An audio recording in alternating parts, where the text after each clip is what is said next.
The broadcast is now starting. All attendees are in listen-only mode. Good morning and welcome to the third in a series of Where Sustain webinars prior to our second and final open call, which opened on the 15th of November and will close on the 15th of January. Today we are hearing from two speakers who will go over some of the legal and IP considerations that you need to consider when you are applying for our open call, or indeed an awardee who's developing a product in collaboration with other people from different backgrounds, or even the same background as yourself. We had two other webinars over the last week, one on sustainability and ethics for wearables and e-textiles. And the second webinar was on the power of arts and technology collaboration. So I encourage you to have a look on our website at the two recordings, which will be made available in the next couple of days. This session will be followed by Q&A. Dave Sandbach will speak first for 10 minutes on IP, and he'll be followed by Heritiana, who will then talk about the legal aspects of the Where Sustain call, and then you can ask some questions at the end for about 10 minutes. You'll see on the control panel to your right that you're able to raise your hand. So have a look there and prepare yourself, and then we will unmute you so that you can ask your questions at the end. So without further ado, I'd like to present Dave Sandbach, who is the head of innovation at 9 Degree Products. He's an expert innovator with over 20 years experience in product design and development in technology startups. He's a lead inventor of over 70 patents worldwide, and he's also a CTO in startups, so highly experienced, and he's going to share with us the benefits of his experience today. So over to you, Dave. Thank you. Thank you for joining us. Hello. Hi, I'm sorry, I'll just share my screen. So this is about, I'd like to make this about being as clear as possible about sharing your intellectual property if you're going into a collaboration. Some of the tools that I'll go through we used as a smart fabric startup back in '98, a long time ago, and we did a joint intellectual property development with a giant automotive interior company. So this was a smart fabric startup, and we developed a smart seat, which I'll talk about. It's easy to get bogged down with the legals, and I would emphasize that the legals come second, and a sensible agreement about who gets what and how things are shared has to come first. And at the startup stage, it may not be necessary to get a legal agreement drawn up. An agreement on how intellectual property will be shared in the future can be written on a piece of paper between the collaborators, and that can be very powerful.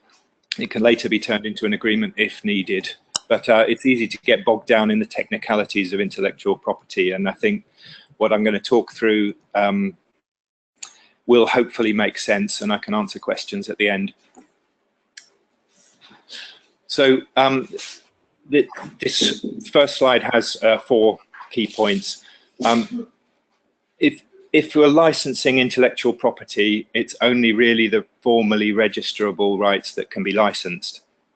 So some license deals include things like know-how, which I think is rather silly because that's in the head of the person and can't really be transferred. What can be transferred is a legal right to some intellectual property, like formally registered design rights, patents, trademarks, and copyright can also be transferred. So copyright is a bit unusual in that it's automatic for any creative work. You automatically own the copyright as soon as it's created. The other rights that I talked about cost money to register, particularly patents, and they take years, and they can be granted in various territories so that they become enforceable. Startups generally don't tend to enforce patents. They can, but they can use them in various ways, and principally they're sort of pieces of paper to do deals on. That's the way that I always looked at them.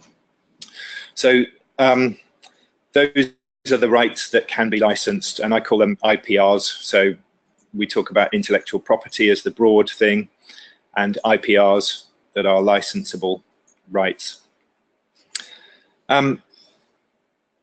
It's useful as well if you're planning to apply for patents or register designs, that you plan ahead. So the costs in the first year are generally quite low, but obtaining a US patent, for example, can cost up to $100,000 to get it all the way through the process over 5 years. But a US patent is a very sort of saleable commodity as well and licensable. So I was a CTO and co-founder of a smart fabric company, and we were basically a technology business. So we traded on our intellectual property, which was licensed off to customers. So the other key piece of advice is that quite often people protect what's protectable just because it's clever. And I always emphasize that people should focus on what encapsulates the value and then try and protect that. That should become clear as you look at the actual technology or the things that are trying to be protected. This is not a talk about the, from my point of view anyway, about the ins and outs of legal protection of intellectual property. But in my experience, if you talk to patent attorneys, if you're dealing with a technology, they're very helpful, and you can get a long way for free by just talking to them. The fourth point is that ownership is different from the rights to use it. So this is what licensing is all about. People often get hung up about who owns the patent, and I'll speak about that with a specific example on the next slide.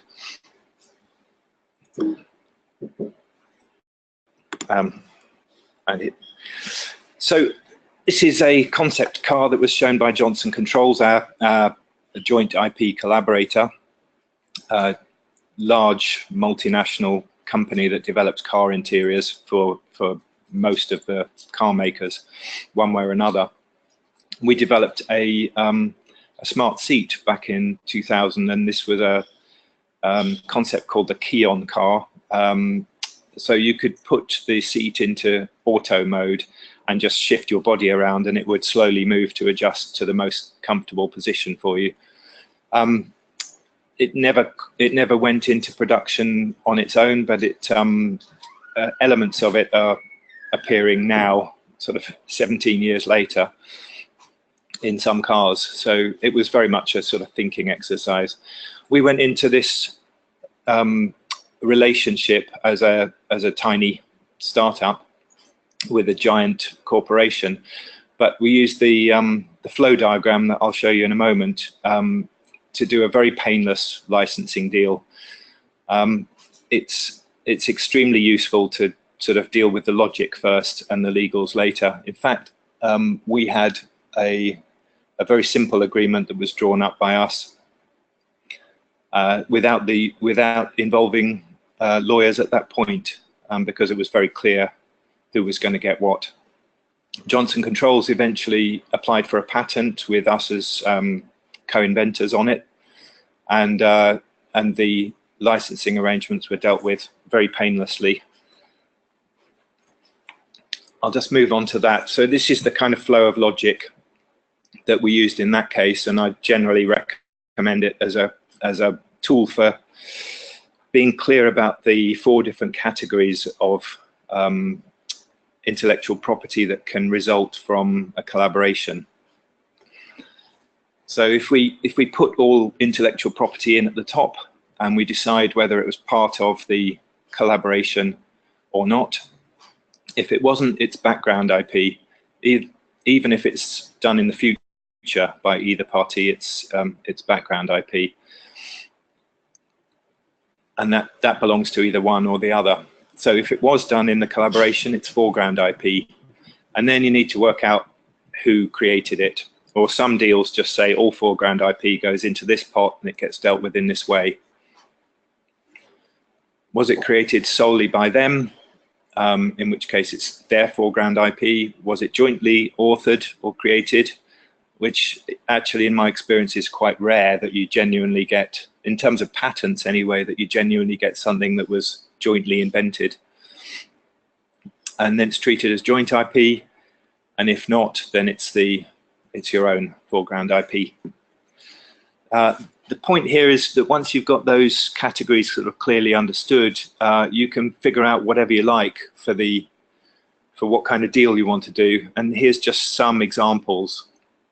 So if you're entering a collaboration, whether it's a small startup and large corporation, or whether it's two companies forming a joint venture or two individuals, it's sort of useful to think about what the different entities want out of the deal. So quite often they're simpler than these options that I've spelled out here, but you need to think about filling in one of these columns for the particular deal that you want. And it's usually fairly clear once you've understood there's a certain field that we want to fence off the rights to. So in their case, it was automotive interiors, so it was fairly easy to define the field. And then we chose what to do with the various rights that came out of it. There was a jointly authored patent here that was owned by Johnson Controls in this case, but we would have been free to use any spin-off technology that applied into other markets that we were dealing with. That's essentially how that deal worked. There's various terms in here, like exclusive license means only that party can use it. Non-exclusive license, which means you can license it to anybody else. And there's either a fee paid for a license or no fee at all. And usually I would just recommend the simpler deals are the best. So I'm not quite sure how we're answering questions on this call, but be happy to take any questions. Our plan was to take questions at the end and go through to Heritiana, but if yeah, I think well, let's just stick with that plan for the moment, if that's okay. Thank you very much, Dave. That was really insightful. I have a couple of questions, so we'll come back to that in a minute. Our next presentation is by Heritiana Ranaivoson, who is the coordinator of the this Where Sustain project. I forgot to introduce myself at the beginning, but my name's Rachel Shebek, and I'm also a Where Sustain project manager at Queen Mary University, and we're one of the partners of the Where Sustain project.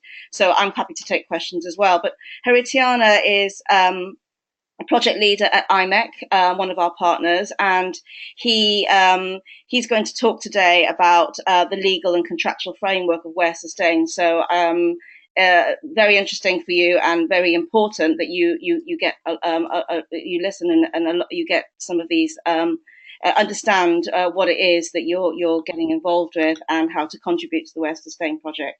So over to you, Heritiana. Thank you. Thanks a lot, Rachel, for the introduction. Thanks a lot, Dave, for the presentation before. Indeed, as Rachel said, I'm going to walk through basically all the obligations that come with the open call too. That's something we kind of a bit overlooked for the first open call, but of course, and especially when you get the feedback from the teams, you realize, okay, it's not only that we give access to funding, that we give access to support, but it also comes with obligations for them, and probably we could have insisted a bit more about this. So I'm not going to say too much about the general aspects of the open call. There's a lot about this in all the documentation we have on the website, especially also from the first webinars of the first open call. Remind some things about, okay, how do you apply exactly on the F6S platform? eligibility and so on. But I will insist more about obligations that come with it. I will be, well, thanks to the previous presentation, I don't have to be too long about IP. But of course, and also to know about more the specificities here, we can come back to this later on. So this is a very general slide about the open call. What I will walk you through is the timeline, the financial support you get, and also the indirect support you get if you are selected. What are the external stakeholders? So it will be a lot about the support. To really insist that it's not only about selecting teams, but it's also about providing the ecosystems and networks around the teams. And we'll finish with the team obligations, for the selected team obligations.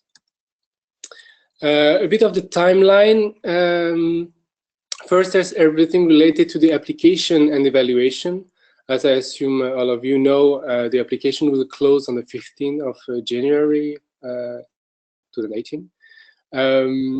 These applications are going to be assessed by reviewers. I'm coming back to this afterwards. The finalists are invited to pitch. One day we still need to fix between the 7th and the 9th of February. And all the winners should be notified the week after that. Then there is some time that we foresee in order to set up the agreements, find the main mentor. I'll come back to these 2 points also afterwards. And it should, the teams should start on the 19th of March 2018 for a project that will last around 6 months.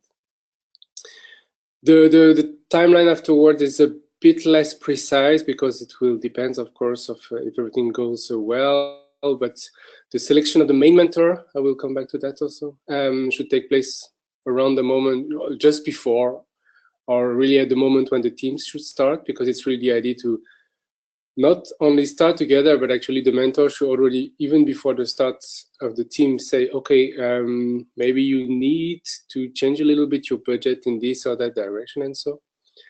The teams need to choose their home hub before the end of April, and there are the evaluations foreseen after 3 months, after 6 months, so it should be in June and September.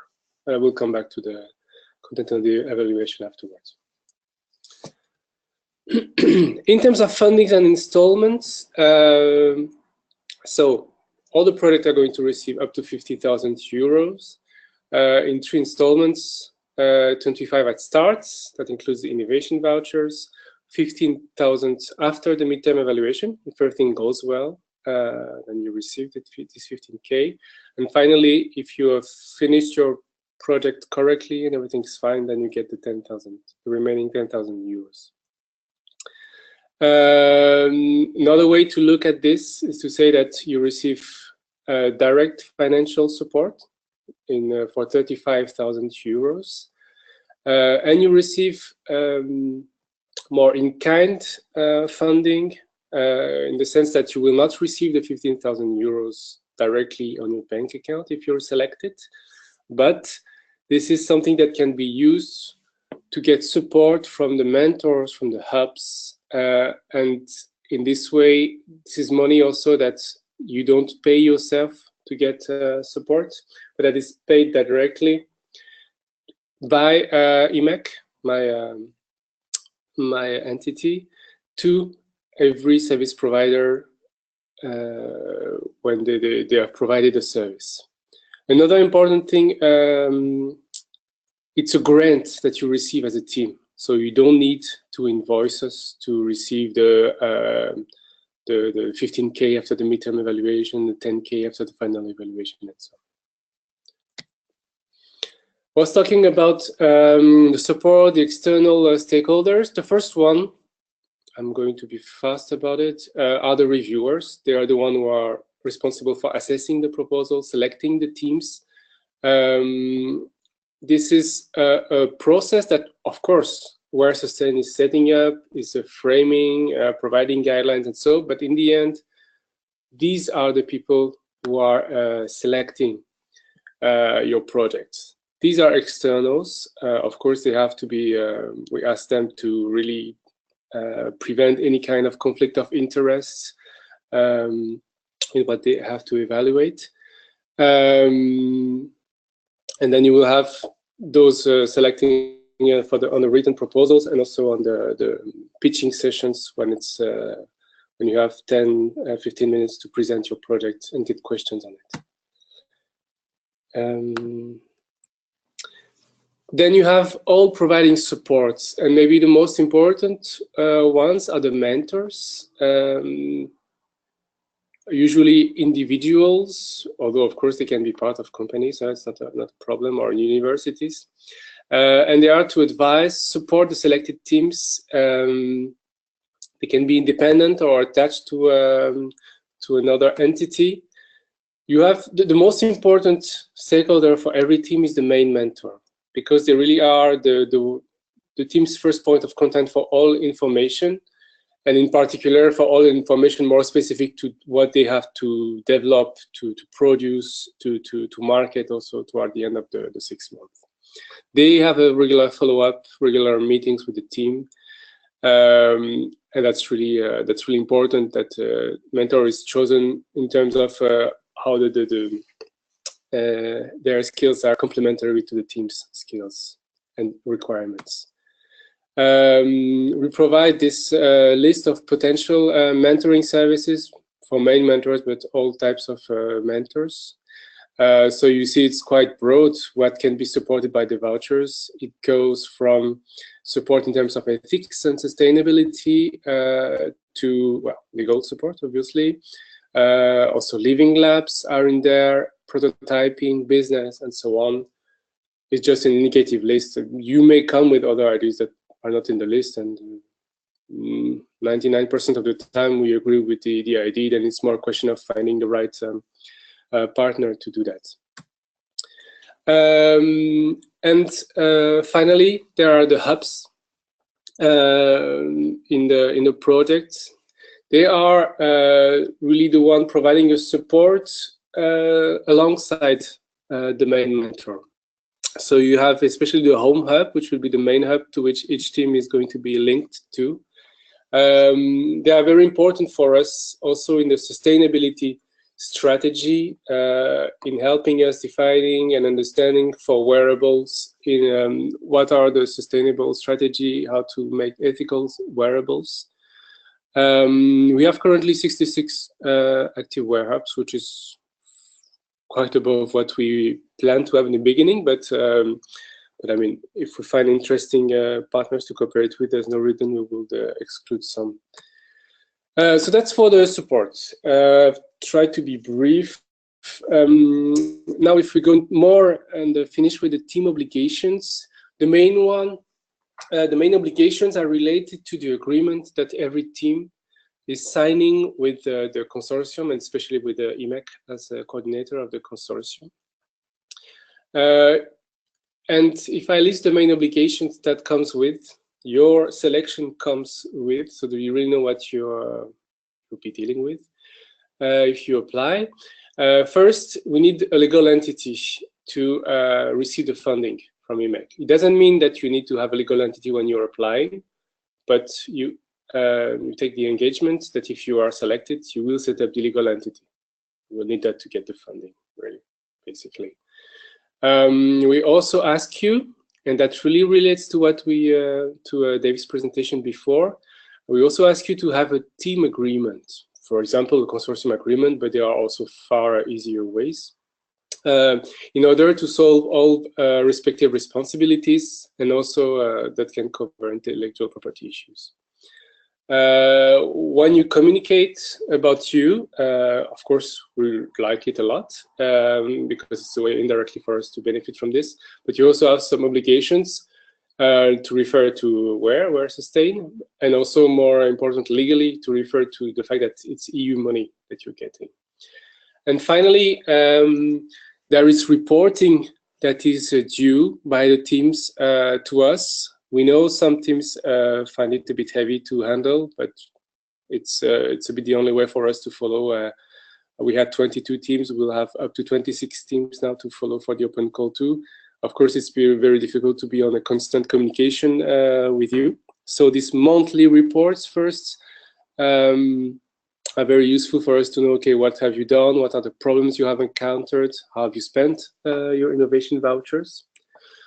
And there is, even more formally, a midterm, end-term reports that are complementary to the monthly ones, sometimes summarize a bit what were in the monthly reports, but especially then we'll say in terms of the objectives you've reached, and also something we are going to implement even more in the Open Call 2 about how you reach your objectives in terms of sustainability and ethics.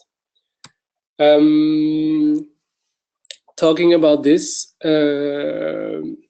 it's, well, we of course we hope and we know that really for most of our teams, ethics and sustainability are at the core of your activities, of their activities. But it's really something that we need to say. It's also an obligation for the teams to have that. It's already crucial in selection phase, and even more for the second Open Call than for the first one. We changed a little bit the application in that sense. But then we're going to ask every team to sign a code of conduct, quite lightweight. It's more about the intention. Also to do an ethical self-assessment, especially when it deals with the data you may be handling, data collected by sensors in your prototypes or your products, data you may gather if you organize events, if you organize user testings, and so on. And finally, see it also as the fact that we use all these results as a contribution to our research. And to finish, a little graph to summarize the timeline.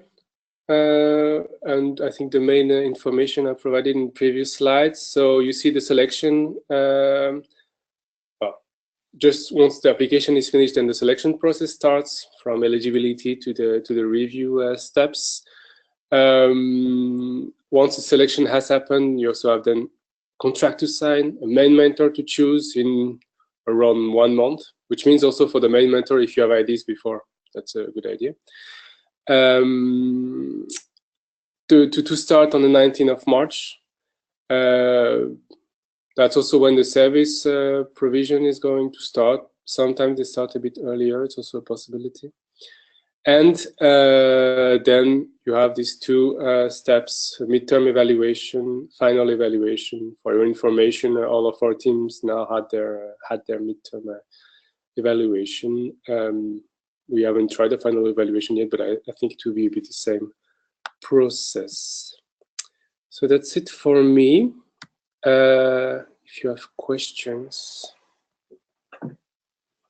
Thank you, Heritiana. Yes, we will go on to questions now. So does anybody want to raise their hand, and we will unmute your mic so that you can ask Dave and Heritiana your relevant questions. No raised hands. Heritiana, could you just explain again, if maybe I didn't explain it properly, how to raise hands?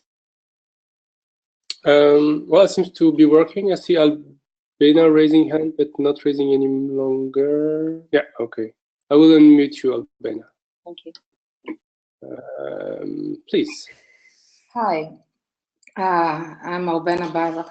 I didn't manage to get the whole presentation, but what I'm interested in is that at one point you say you need a legal entity to receive the funding. So after you're chosen or you win the grant, you will need to form or you will need to have some kind of legal entity, as far as I understand. Yes. But you don't have to invoice for the grant money.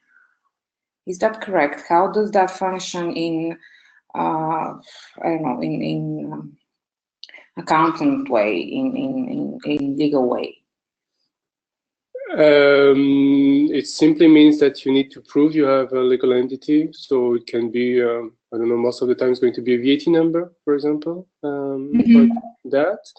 And then simply we receive the grant on the bank. Oh yeah, also need to provide the bank account identification, and then we will send the money to the bank account once the contract is signed, and then after the two evaluations, after each evaluation. Because there are different type of legal entity you can register. For example, that here we do have this, which are not,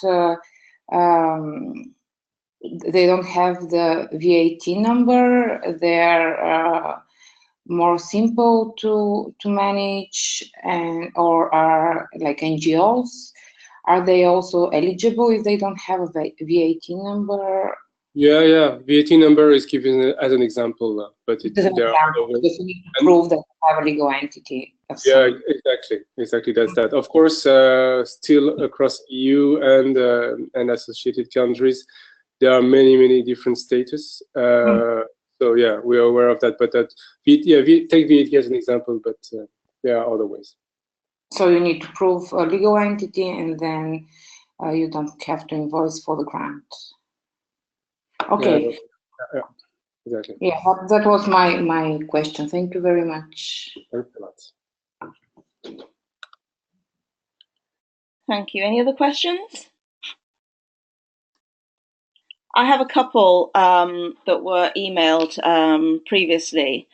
One is an IP question from Ahmed El Moudi. Regarding the IP, do you sign an NDA with the mentors and hubs? In our case, we needed to reveal the project details, so we had to sign it separately between our teams and the main hub, for example. So it's probably more of a question for Heritiana, maybe initially. Could you answer? Yes, there is no how to say that unique procedure about this. What we have is that every service provider, so hub and mentors, when they sign an agreement with us, there's a clause on confidentiality. So this is covered. But what I understand also from that question is it's also a question about before the contract is signed with us. And before the contract is signed with us, I mean, there is, Dave, tell me if I don't get it, but I think there's nothing really protecting them. So indeed, if maybe they should sign an NDA before already, I mean, before selecting, I mean, that before revealing too much of their information of their IP. Yeah, sign an NDA with their mentors and hubs beforehand. Yeah, I don't think everybody did that, but that's a good idea. Dave, do you have anything? Sorry, go on. Yeah, I think there's a general point here, particularly about patentable technology.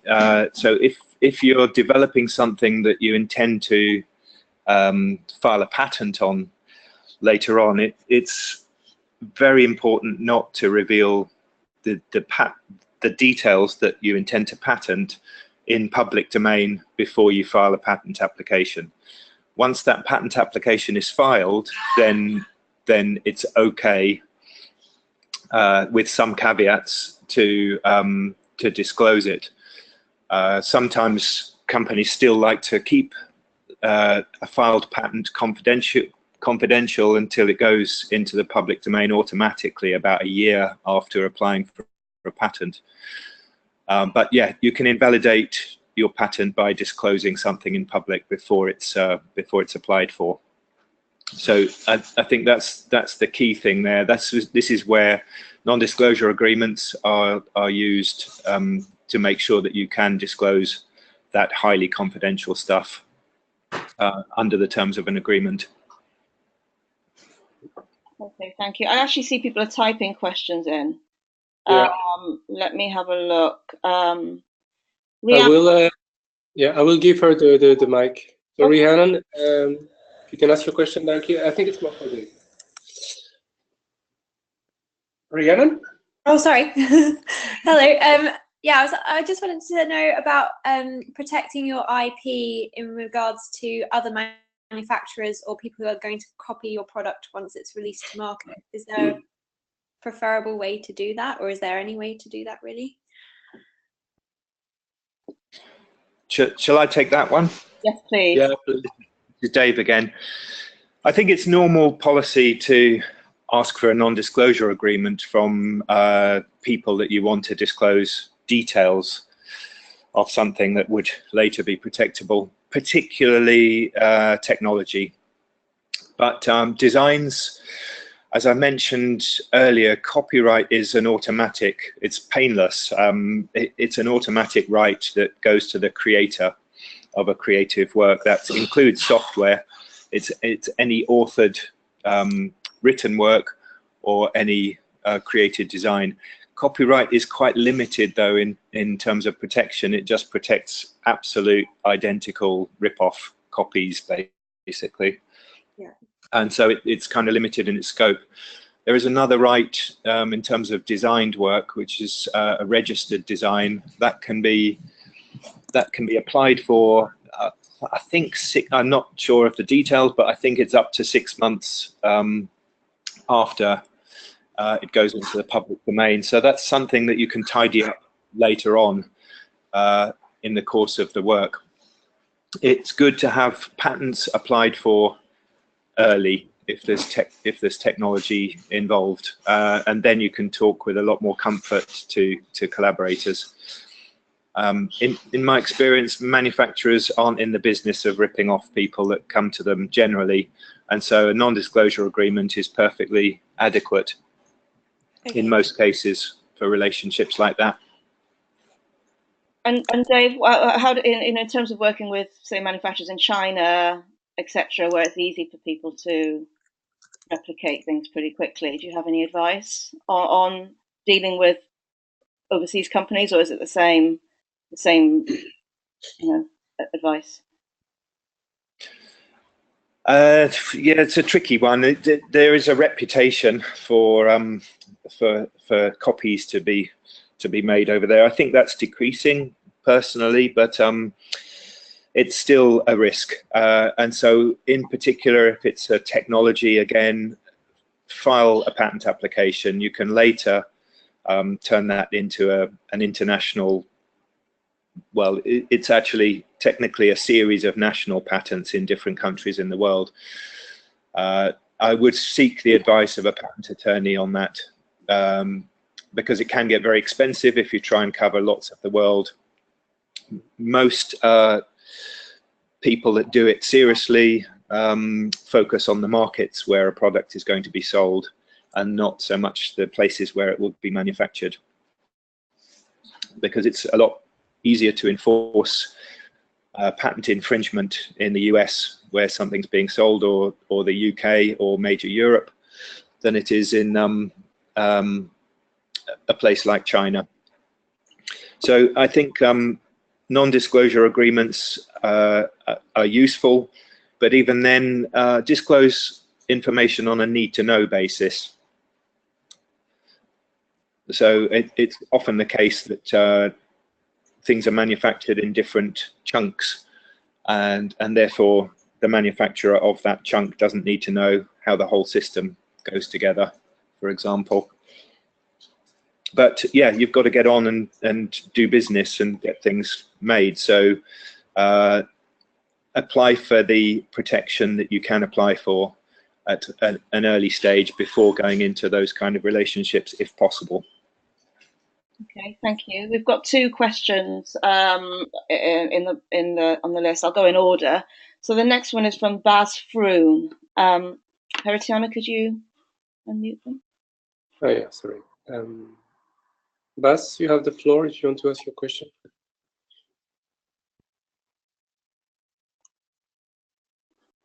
Bas, can you hear me? I can read the question also. Yeah, I think So in my business, industrial design, I sometimes work as designer, sometimes as engineer and prototype developer. How flexible can I be for the application? Currently registered as creative professional, but could also take an engineering role in the project. Okay, I think it's a bit broader than this, but it's good for all applicants. this question. Indeed, what we ask is to have a team with, on the one hand, a designer or artist, and on the other hand, technologist or engineer. So it's very important you show that in the way the team is composed. So via the CVs, the collaboration, the short bios that everybody is going to provide in the first question of the application. Now there's no problem in terms of appearing as one or the other. It's really more when the reviewer is going to read the whole application that they see, okay, this person has a bit every profile, but still enough expertise on that domain, so it's complementary with this other team partner and so on. I don't know if there's something you want to add, Rachel, on that. But no, you covered it perfectly. Thank you. Yeah, thanks for clarifying. I was just wondering if there was any formal issue with the application later on. No, it's really the way you write, you really, the core of your response to the question. Thank you. It's very common for us to have applications of people who have multiple levels of skills, both creative and so you're not going to be the only one applying. It's a matter of choosing what you feel is best for your application and for your team, so that you can reflect that you have the all the skills needed to develop the product. There's another question from Yan Zheng. Yeah, I will unmute you, Yan Zheng. Wait, did I? All right. Can you hear me? Yeah, please. Right. Just following up on the patent, the question: is there any? Well, I joined the webinar halfway, so apologize if I miss anything. Is there any support for the patent, as it is advised to, if it's the consideration or if it's necessary, it need to be done early? Does that mean before the application or at the early stage of the application?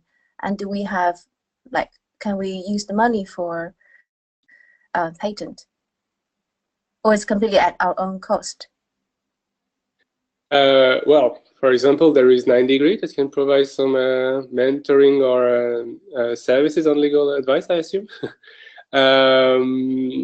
But in general, yeah, it's to be honest, I think when we started, when the first team started, we didn't have so many service providers around this. No, I think we have a bit more, but I don't have them on top of my head. And yes, regarding the IP issues, it can be paid by the vouchers. Oh, I see. So we could, we don't have to consider about it when we submit the application, but we can, if there's anything patentable from this prototype, and then we can use the funding to file the patent. Is that correct? You could use part of it, yeah. Okay. Okay. Thank you. You're welcome. Thank you for that. There's another one. Oh, sorry, go on.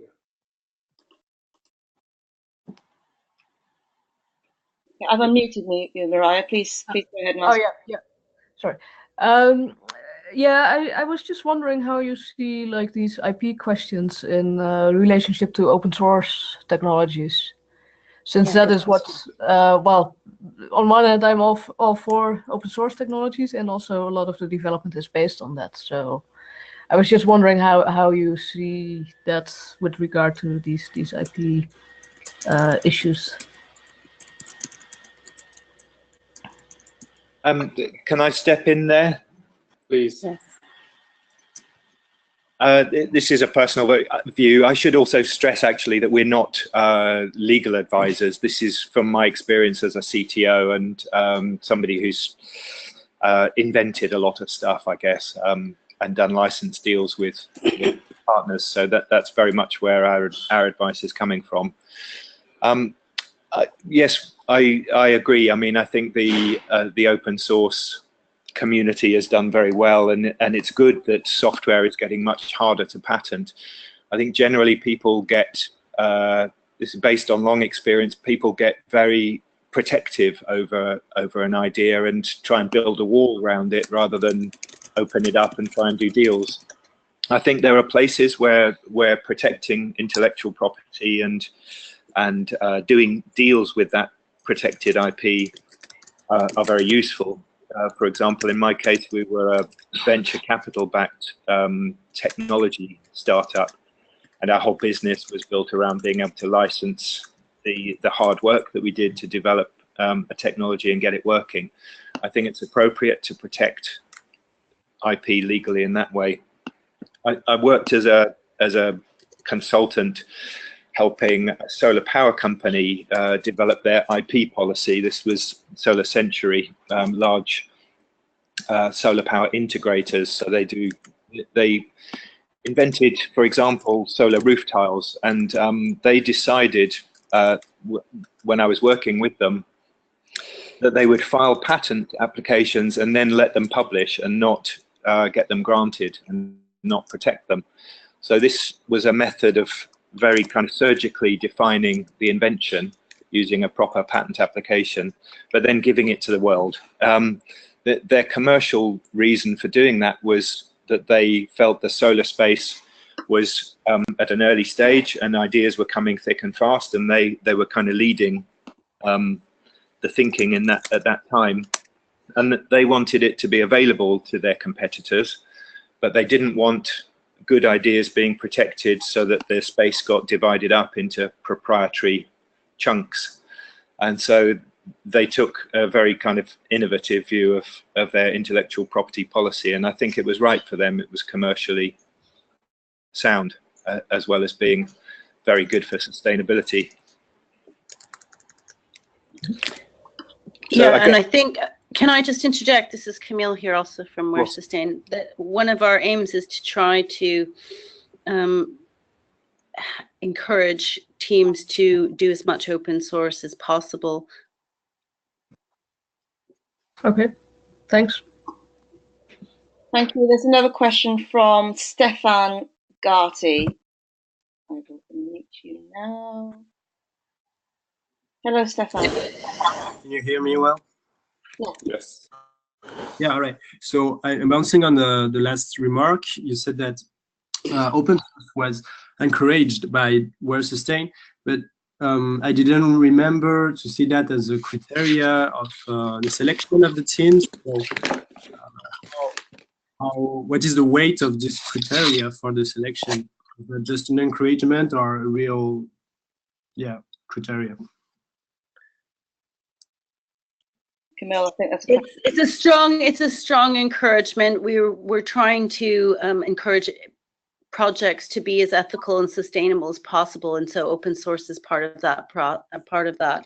And I know that conflicts, and I'm not an expert legally, I know conflicts could occur in terms of scaling up the company to, to then be working in a different context where protecting IP might be more critical. I think, I'm not an expert here, but I think we want to try to make everything open, sustainable, ethical, shareable, so we can build on this community and grow the network and share all the learning across the network. So the more individual projects protect their IP and keep closed, the less they're participating in the overall values and ethos of the project. Okay, I understand. It's understood as ethical and sustainability criteria, right? Yes, extra strong encouragement. Yeah. Thank you. Yeah, I would also just remind everybody it's possible to protect intellectual property, but then share it openly or for a tiny fee or whatever. It's, again, ownership is different from rights to use it. So you can be very open with your rights to use it. I think the Solar Century example was a good example of that. They made it freely available to everybody after semi-protecting it. Yeah, perfect. Sounds like a perfect scenario. We're kind of running out of a bit of time. I don't see any more hands raised.